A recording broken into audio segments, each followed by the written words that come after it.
घर कहीं भी लेना हो या हो बेचना, तो हर कोई इनकी देता है मिसाल। रियल एस्टेट का कोई सवाल, टीम सबरवाल। रियल एस्टेट का कोई सवाल, team Sabharwal. For any information, call Saurabh Sabharwal 647-864-8844. That's 647-864-8844. Or visit teamsabharwal.com. your search ends here. हाँ जी बेंद्र भाइयों, सही सुना आपने।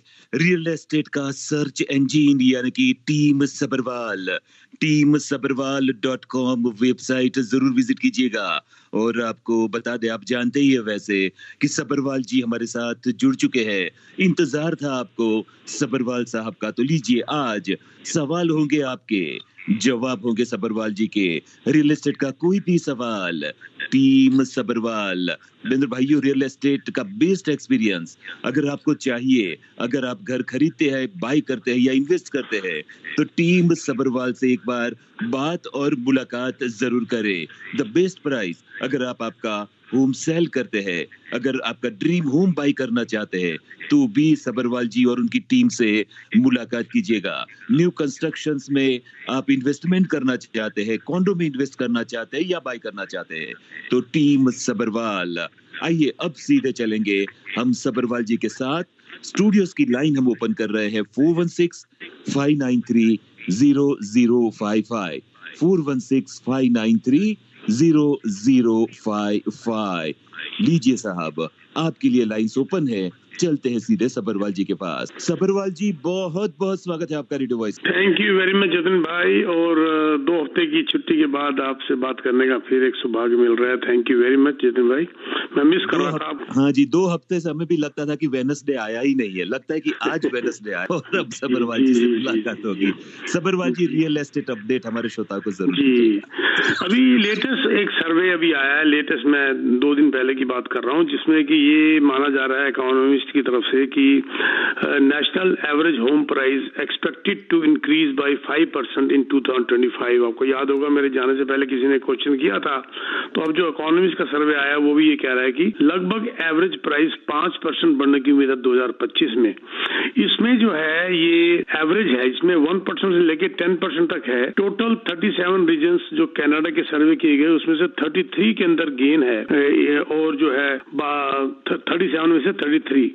इसमें जो अगर हम ओंटारियो की बात करें तो ओंटारियो के अंदर ये जो बैलेंस्ड मार्केट रहने की उम्मीद है। बैलेंस्ड मार्केट, मैं उस मार्केट को मानता हूं जो कि मेरे हिसाब से, हालांकि किताबों में नहीं लिखा हुआ ये, मेरे हिसाब से बैलेंस्ड मार्केट वो मार्केट है रियल एस्टेट के मुतालिक जो इन्फ्लेशन के बराबर चलती है, यानी कि 2 से 2.5%, which is good for everybody, for sellers, for buyers, for lenders, for economy. Mississauga, Kitchener, York region और ब्रैम्पटन पील वगैरह में ये बैलेंस्ड रहने की उम्मीद है। और ये भी माना जा रहा है कि द करंट एनवायरनमेंट जो है इस वक्त वो ज्यादा एनकरेजिंग है than it has been in last few years. इस वक्त पिछले कुछ सालों में ये वाला एनवायरनमेंट ज्यादा एनकरेजिंग लग रहा है, और सेल्स का बढ़ना और लिमिटेड इन्वेंटरी का होना अपने आप दर्शाता है कि प्राइस थोड़े से अब बढ़ेंगे। ये एक लेटेस्ट रिपोर्ट थी, लेकिन साथ साथ मैं ये भी कहना चाहूंगा कि 4 in 5 कैनेडियंस वो ये कह रहे हैं सर्वे के अंदर कि हाउसिंग क्राइसिस ने उनका लाइफ का रहन सहने का ढंग ही खराब कर डाला।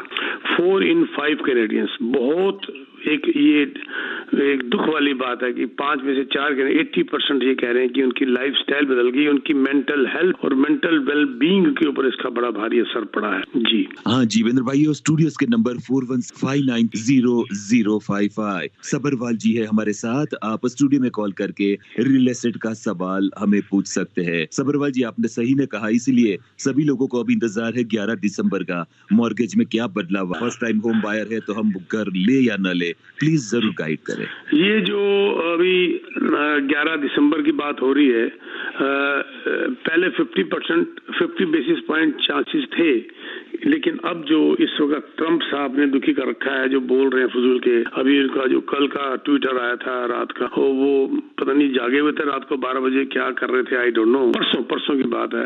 तो वो ये मैं 25% जो है इसमें टैरिफ लगा दूंगा, ये कर दूंगा, वो दूंगा, बब्बड़ भपकी कहते हैं पंजाबी में हम लोग, कि ये एक नेगोशिएशन का तरीका है डरा के बात करने का, लेकिन उससे कुछ असर जरूर पड़ा। हमारा डॉलर जो है देखो 1.40 के करीब चला गया, $71 हो गया। तो ये चीजें दिखा रही है कि शायद इंटरेस्ट अब 50 बेसिस पॉइंट की जगह 25 बेसिस पॉइंट तक जाएगा।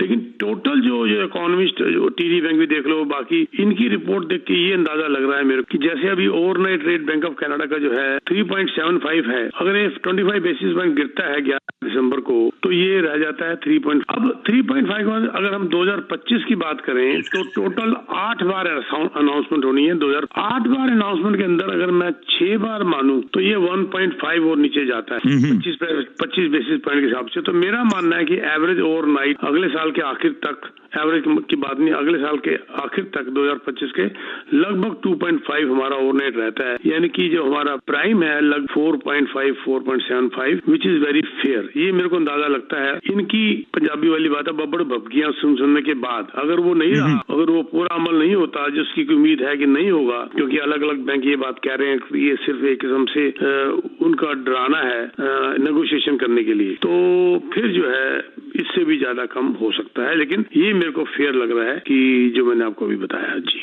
हाँ जी विदर भाई, और रियल एस्टेट का कोई भी सवाल PK सबरवाल, आप सबरवाल जी से सवाल पूछ सकते हैं। स्टूडियो में कॉल करें 416-593-0055। सबरवाल जी, एक टेक्स्ट मैसेज आया है, वो पूछते हैं कि अभी डोनाल्ड ट्रंप साहब ने कहा कि 25% टैरिफ लगाई जाएगी कनाडा पर, क्या इसकी इम्पैक्ट कोई रियल एस्टेट पर होगी? जी वही मैं अभी बता रहा था कि ये जो देखो, मैं पहले तो उसका जवाब ये देता हूँ कि हमारे जो रॉबर्ट कैस्विक साहब हैं, जो बैंक ऑफ कनाडा के सीनियर इकोनॉमिस्ट हैं, उन्होंने भी यही बात बोली कि ये अर्ली पोस्चरिंग है।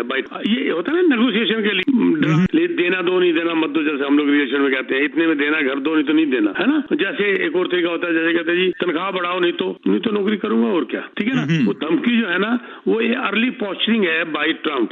लेकिन ये हो नहीं सकती वो कहे जी मैं 25 आपका % टैरिफ लगा दूंगा। हालांकि मैं मानता हूं कि कनाडा का टोटल US अकाउंट करता है 75% of all exports from Canada, लेकिन इंपोर्ट भी बहुत कुछ होता है ना, वो हमारे ऑयल के ऊपर भी बहुत डिपेंड करता है। हमारा ऑयल जो एक्सपोर्ट कर रहे हैं, हमारी एनर्जी का, हमारा बहुत कुछ है। ये उस पर सिलेक्टिव तो हो सकते हैं कुछ चीजों के ऊपर, लेकिन हर चीज के ऊपर नहीं लगा सकते। और आपको याद होगा जब पिछली बार ये प्रेसिडेंट बने थे, तो जब इन्होंने लगाया था टैरिफ, तो हमने भी उसका जवाब देके, जो हम वहां से इम्पोर्ट करते थे, हमने भी लगा दिया। तो डरने वाली कोई ऐसी बात नहीं है, लेकिन इसका असर जरूर है, जिसका असर अब नजर भी आ रहा है कि डॉलर हमारा 71 तक चला गया। तो जब डॉलर इतने नीचे जाता तो इंटरेस्ट रेट ज्यादा नीचे कम होने की उम्मीद नहीं होती। हाँ, अगर हम फिर उसकी वजह से रिसेशन की तरफ जाएंगे तो इंटरेस्ट रेट फिर नीचे आ जाएगा और नीचे आएगा। लेकिन अभी सिर्फ ट्रंप साहब का ये मानना है कि वो जो ये डरा रहे हैं सिर्फ फेंटेनिल ट्रैफिकिंग और इलीगल इमिग्रेशन, इसको रुकवाने के लिए ये जो रहा हमें जोर डाल रहे हैं, विच इज हमारे लिए भी बल्कि अच्छा होगा जब इसको रोकेंगे तो हम, हमारी इकोनॉमी के लिए भी तो अच्छा है ना ये चीज। तो ये देखो क्या होता है। अभी उनके 2 महीने रह गए हैं आने में, जनवरी में आ रहे हैं, 20 जनवरी को मेरे ख्याल से शायद वो आ रहे हैं, 20 जनवरी है शायद उनकी डेट। तो देखो जो सोशल मीडिया में उन्होंने सोशल पोस्ट डाला मंडे रात इवनिंग को, तो वो जस्ट मुझे लगता है कि एक प्रेशर डालने वाली बात है। अच्छा चलिए अब चलते हैं हमारे श्रोता की ओर, लेते हैं आज का ये call. Hello read voice. Hello, नमस्कार PK सबरवाल सर। नमस्कार sir. Sir, I have one request for you. Sir, मैंने अपना बेसमेंट रेंट में कराना था, लेकिन आपकी आवाज कट रही है, या तो आपने स्पीकर ऑन कर दिया है, आपकी आवाज गूंज रही है, दोबारा बोलिए sir. So I'm planning to rent my basement. So one of a client came yesterday. He said that the person who's going to stay is in Sri Lanka. He's coming somewhere in January.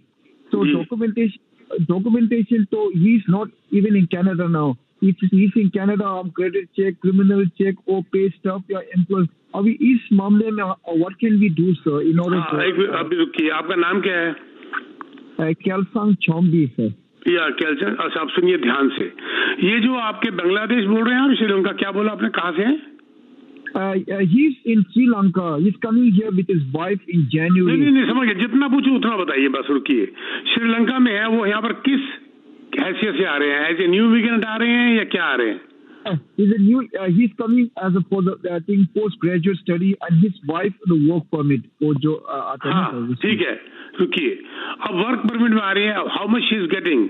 Work permit आ रही है, she has got any job or no? Not both of them have. How can you give to a person, to a family? मैं as a landlord point of view से बात कर रहा हूँ. Just listen to me very carefully. They are new immigrants. They don't have any job.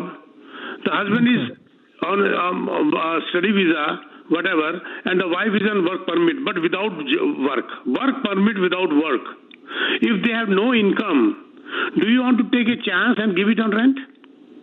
No, I will never, because they are new immigrants, number one. Number two, they don't have any credit because they are new. Number three, yes, एक condition के ऊपर मैं दे दूंगा उनको rent पे। पहले मैं देखूंगा वर्क परमिट किस काम के लिए वर्क परमिट है। ज्यादातर यहाँ पर आ जाते हैं बिजनेस एडमिनिस्ट्रेटर या ऑफिस एडमिनिस्ट्रेशन, ये जो आम है, ये आम बात है, या सप्लाई चेन के बेसिस पे आ जाते हैं, पर उसकी क्वालिफिकेशन क्या है ये बताइएगा पहले, अगर आपको पता है तो। नंबर टू, उनके बैंक में कितना पैसा है। अगर वो कहते हैं जी मेरे बैंक में 10,000 है, आई विल नेवर गिव। हालांकि मैं गलत, उनके लिए गलत बोल रहा हूँ, लेकिन एज ए लैंडलॉर्ड मैं नहीं दूंगा। हाँ, अगर वो कहते हैं उनके बैंक में $100,000 है, मैं दे दूंगा, क्योंकि तब तक उनका जॉब लग जाएगा। हाँ सर, समझ आ गई बात सर आपको? हाँ यस सर, थैंक यू। लेकिन उस एग्रीमेंट के अंदर ऐसे कंडीशन डाल दीजिए, एग्रीमेंट बना लीजिए, टेनर को मत जान दीजिए, subject to the approval of the financials of the tenant by your accountant or by your lawyer, subject to। ये सब्जेक्ट डालने से क्या होगा कि अगर आपकी सेटिस्फेक्शन नहीं होगी आप वो रेंट में नहीं देंगे।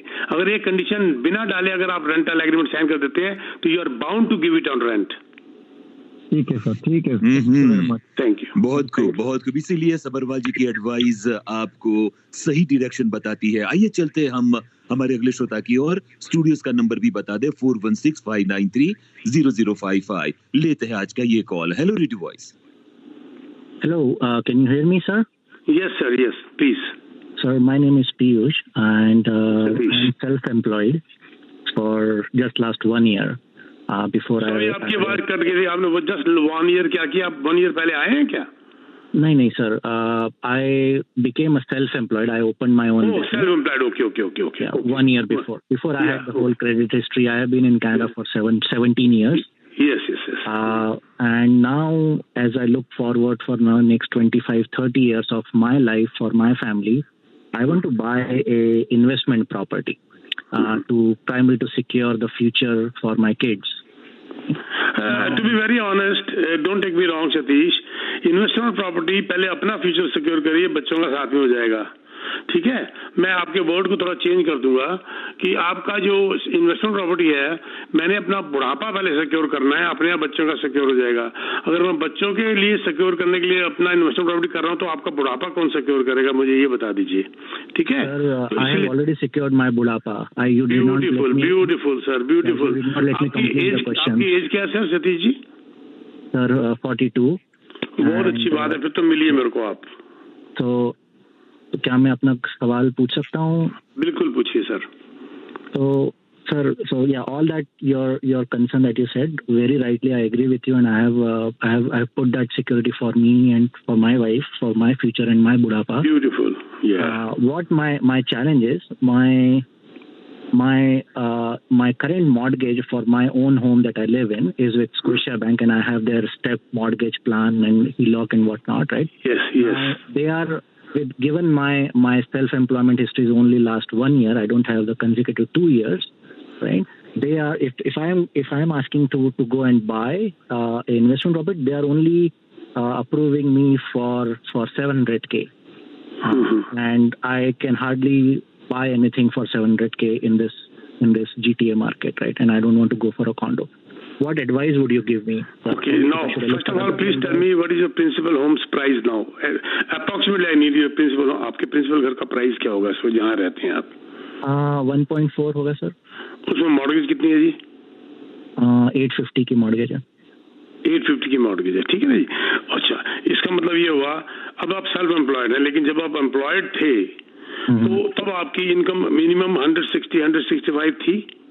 या more than that, yes more than that थी ना, इसलिए आप अप्रूव हो गए। लेकिन अब आप जब आप सेल्फ एम्प्लॉयड हो गए तो आपको सेल्फ एम्प्लॉयड के अंदर 2 साल की हिस्ट्री चाहिए होती है, जो कि आपने खुद बता दी। लेकिन आपका अगर सेल्फ एम्प्लॉयड सेम स्ट्रीम के ऊपर है जिसमें आप पहले जॉब करते थे, उसी में सेल्फ एम्प्लॉयड हैं, तो कई बार इसको कंसीडर कर लेता है लेंडर, इग्नोर कर देता है 1 ईयर को। लेकिन अब जो 700,000 वो आपको बता रहे हैं, इसके अंदर क्या वो रेंटल इनकम काउंट कर रहे हैं? मेरे ख्याल से शायद नहीं कर रहे। या आई डोंट थिंक सो। नहीं, बैंक कभी नहीं करेगा। जब आप किसी मॉर्गेज एजेंट के साथ जाएंगे और आपकी जब रेंटल इनकम भी आ जाएगी तो you will be approved more than that. तो इसीलिए मैंने कहा आपको कि एक बार बैंक के साथ जाओ, उसी बैंक से आपको कोई फीस नहीं देनी, आपको किसी को एक बार मिल लीजिएगा, मैं आपको मिलवा देता हूं और वो आपको उसी बैंक से करवा के दे देगा। मेरा भी प्राइवेट बैंकिंग है, स्कॉटिया बैंक के साथ ही है मेरी भी, मैं भी किसी से बात कर सकता हूं और बिग अकाउंट है, तो वो आपका रेंटल इनकम को हाफ काउंट करके आपकी बढ़ा देते हैं। ये होता है कोर्ट में लॉयर किस तरीके से केस प्रेजेंट करता है, ठीक है। तो इसीलिए जब आप जाते हैं आपकी रेंटल इनकम को काउंट नहीं करते, हम उनको वहां की एस्टिमेटेड रेंटल इनकम बता के इसको आपकी इनकम को ऐड करवा देते हैं। तो इसीलिए इसका ये तरीका है। तो अगर आपका 7 लाख है तो मुझे लगता है आप बड़े आराम से 1 मिलियन तक जा सकते हैं, provided you have 20% down payment. Okay, wonderful. हम सब्रवाल जी का नंबर आपको देना चाहेंगे ताकि आप उनसे बात कर सके चर्चा के बाद। 647-299-4757 299-4757। मुझे टेक्स्ट मैसेज डालिएगा, मैं आपको कॉल बैक कर लूंगा। हाँ जी। आइए एक और बात जतिन भाई मैं बताना चाहता हूँ कि मैं मॉर्गेज ब्रोकर नहीं हूँ, मैंने अपना एक्सपीरियंस शेयर किया इनके साथ, तो बिल्कुल ये सेकंड ओपिनियन मॉर्गेज ब्रोकर के साथ ले सकते हैं जी। बहुत खूब। हाँ जी, आइए चलते हमारे श्रोता की ओर, लेते हैं ये call. Hello radio voice. Hello. हाँ जी सर। जी, मेरा क्वेश्चन है करंट इकोनॉमिक सिचुएशंस के हिसाब से कि क्या एज अ लैंडलॉर्ड मुझे लीगल बेसमेंट अभी बनवानी चाहिए या मैं इसको थोड़ा सा पेंडिंग रखूं? 100% बना लेनी चाहिए, ये मौका है। इस वक्त आपको सिटी अलाउ कर रही है और वो लीनियंट है। और ये बता दूं आपको, इनकी सख्ती बड़ी जबरदस्त होने वाली है। जिन लोगों ने नहीं बनवाई उनके नोटिस आने भी शुरू हो गए हैं अलग अलग जगह, स्पेशली पील रीजन के अंदर तो ये बहुत ज्यादा हो रहा है और अब लोग दुखी हो रहे हैं, मुझे कॉल करते हैं, कहते हैं हमारा हमने सोचा कुछ नहीं होगा। आपको जो मौका मिलता है उसको हाथ से मत जाने दीजिए, आप इसको लीगल करा लीजिए। अगर आपके पास कोई बंदा नहीं है मुझे बता दीजिए, हमारा इन हाउस जो कॉन्ट्रैक्टर है वो आपको मिल लेगा, मिलके आपको सारे कागज पूरे करके दे देगा, सारी फॉर्मेलिटी पूरी करके दे देगा। आप इसमें एक दिन भी वेस्ट मत करिए। ठीक है। इसमें ये प्री कंस्ट्रक्शन था और मुझे लास्ट ईयर मुझे मिला था ये घर और अभी ये बेसमेंट बना हुआ नहीं है, मतलब ऐसा नहीं है कि आपने बनाना है, लेकिन आपकी वारंटी खत्म हो जाएगी बेसमेंट की, सुन लीजिए आप पहले। वो 1 साल पूरा हो चुका है। नहीं, रुकिए। 1 साल की वारंटी की आप बात कर रहे हैं जनरल। आपकी बेसमेंट की जो वारंटी है वो 5 साल तक जाती है लीकेज की, लेकिन that is not a big deal at all. अगर 1 साल आपका निकल गया है, 4 सीजन निकल गए हैं और अभी बेसमेंट ठीक ठाक चल रही है, तो you can take a chance and you can go ahead with the basement apartment, no worries at all. ठीक है, वंडरफुल, बहुत बहुत शुक्रिया। चलते हमारे अगले श्रोता की ओर, लेते हैं ये call. Hello radio voice. Hello जी सर। हाँ जी। मेरा सवाल है कि बड़ा हाउस लेने के फायदे क्या होते हैं? कुछ नहीं होते जी, आप झोपड़ी में रहिए। देखो, मैंने आज से 55 साल पहले 4 लाइनें लिखी थी, मेरे को लिखने का शौक था। धनिकों, जतिन भाई, धनिकों के भव्य भवन, मैं जरा शुद्ध हिंदी में बोल रहा हूँ, जो मैंने लिखा था एग्जैक्टली वही बोल रहा हूँ, शायद समझ ना आए लोगों को, मैं कन्वर्ट कर दूंगा।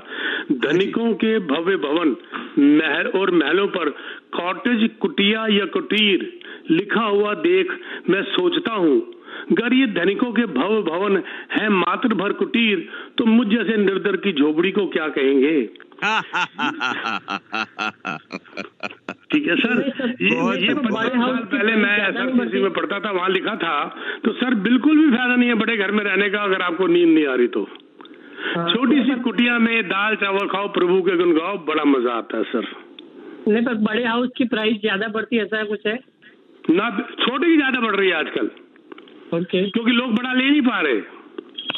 या तो लग्जरी में चले जाइए 4 मिलियन 5 मिलियन, या छोटे से छोटे में चले जाइए, उसकी डिमांड ज्यादा है। ये वॉलमार्ट है छोटा जी, छोटे में जाइए, खुश रहिए। जिंदगी बड़ी इंपॉर्टेंट है सर, जिंदगी बहुत इंपॉर्टेंट है। पैसा वही क्या करोगे, वही 2 गज जमीन, शांति मन की और नींद आराम से आ जाए, परिवार एक घर में रहे, घर बना के रहो सर, मकान में तो नींद नहीं आती जी। थैंक यू वेरी मच जी। क्या बात है, बहुत खूब पीके साहब, बहुत खूब। मतलब वो रईसों के रईस का घर लिखा हुआ कुटीर, रईस का घर महल लिखा हुआ कॉटेज। अगर वो कॉटेज कुटीर है तो मेरी झोपड़ी को मैं क्या कहूँ, मुझे यही नहीं समझ आ रही।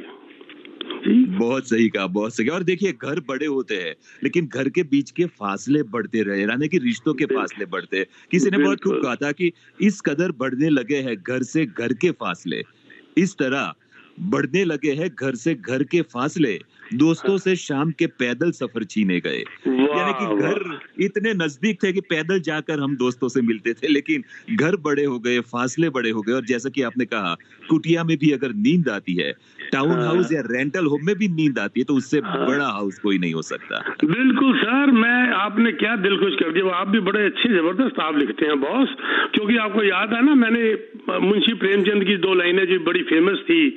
मुंशी प्रेमचंद बड़े, मैं तो उनका बड़ा भारी फैन हूँ, उनकी किताबें सारी मेरे उस पढ़ी होंगी घर में। सोचा था घर बनाकर बैठूंगा सुकून से, पर घर की जरूरतों ने मुसाफिर बना डाला। हाँ जी, हाँ जी, हाँ जी, हाँ जी, है ना, उन्हीं का, मुंशी प्रेमचंद जी का है ये। तो क्यों मुसाफिर बने भाई, घर को जियो, छोटा घर बनाओ, जितनी हैसियत में रहो, दिखावे में मत पड़ो। जिनके लिए आप दिखावा कर रहे हो वही आपको नहीं देखेंगे कल को, किनके लिए दिखावा कर रहे हो भाई। बहुत सही कहा, बहुत सही कहा। बेदर भाइयों, रियल एस्टेट की बातें और साथ में जिंदगी की पॉजिटिव बातें, बिल्कुल ट्रांसपेरेंट, क्वालिटी और सही और सटीक एडवाइस देते हैं सबरवाल जी। एवरी वेडनेसडे हमारे साथ रहते हैं 3:10 से 3:30 तक। बेदर भाइयों, आपको हम सबरवाल जी का नंबर भी दे, जेन्युइन क्वेश्चन हो तो आप उन्हें टेक्स्ट मैसेज जरूर कीजिएगा 647-299-4757 647-299-4757। teamsabarwal.com है वेबसाइट। सबरवाल जी, मजा आ गया, प्लीज बताएं। एक बात जो आपने बोला ना, दोस्तों के साथ बैठने की बात, जो आपने दोस्तों के साथ बैठने की बात करी, तो वो दोस्तों के साथ बैठना ही साथ साथ चलना है। इतना बड़ा महल बना के बैठ जाओ, फुर्सत न मिले तो सांस के साथ अकेला चल रहा था। ये ना हो कि आप इतने बड़े बड़े घरों में रह लो कि कर्जे उतारने के चक्कर में अकेले रह जाओ। सांस के साथ अकेला चल रहा था, जब सांस गई तो सब साथ साथ चलने लगे। अरे ये हाल ना हो जाए आपका, ये हाल ना हो जाए आपका कि आपका कंधा लेके तब लोग साथ साथ चल पड़े। जब अकेले थे, जिंदा थे, तो कोई तुम्हारे साथ नहीं था। मजा तो तब है जब आप जिंदा, तब आपके साथ लोग चले। बहुत सही कहा। तो बेदर भाइयों, हमारी खुशियों के साथ चले और जितनी चद्दर हो उससे कम पैर फैलाए, जीने का मजा बहुत आएगा। सबरवाल जी, तहे दिल से बहुत बहुत शुक्रिया, बहुत ही मजा आया। और वेडनेसडे ऑलवेज वंडरफुल वेडनेसडे हो जाता है जब आप हमारे साथ होते हैं। और आप जो आपकी जो 4 लाइनें होती हैं बड़ी इंप्रेसिव, बड़ा मजा आता है सर। मैं आपको बहुत सुनता हूँ, और आप तो, मैं इसके अलावा भी, मेरे प्रोग्राम के अलावा भी जब मेरे को मौका मिलता सुनता हूँ, तो आपकी ये फटाक जो लाइन आती है वो बड़ा मजा आता है। मैं तो कहता हूँ। और जितिन भाई, बहुत अच्छा लगा। और मैं अपना नंबर जाते आते दे दूं, किसी किस्म की रियल एस्टेट की आपने इंक्वायरी करनी हो, पूछना हो, मुझे मिलना हो, मैं कॉल नहीं उठाता, वो मेरी असिस्टेंट के पास चली जाती है कॉल, क्योंकि वॉल्यूम बहुत ज्यादा है। तो best way to get a faster reply is text message me 647-299-4757। I repeat 647-299-4757। Thank you very much Jitin भाई, अगले बुधवार फिर मुलाकात होगी सर। बहुत बहुत शुक्रिया बेंद्र भाइयों। 647-299-4757 आप टेक्स्ट मैसेज कर सकते हैं। विजिट करें teamsabarwal.com पे।